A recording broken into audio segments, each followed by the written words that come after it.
Hi there, today we're going to make a reindeer headband hat craft, and what you're going to need is the free template from my blog, crayons, scissors, and a glue stick. Alright, let's get started.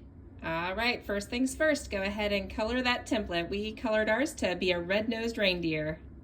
Alright, once you have colored your template, you're going to go ahead and have your child cut it out. We like to use the blunt tip scissors by Fisker, and basically you're going to have them cut out everything you see here.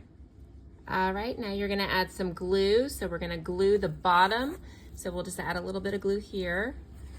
And then we will stick on the antler on that side. And then we'll do the same for this side. All right, so now we're going to line up the pieces and we are going to staple those together with our stapler. And then you're going to take the two pieces and you're gonna curve them around to form the headband.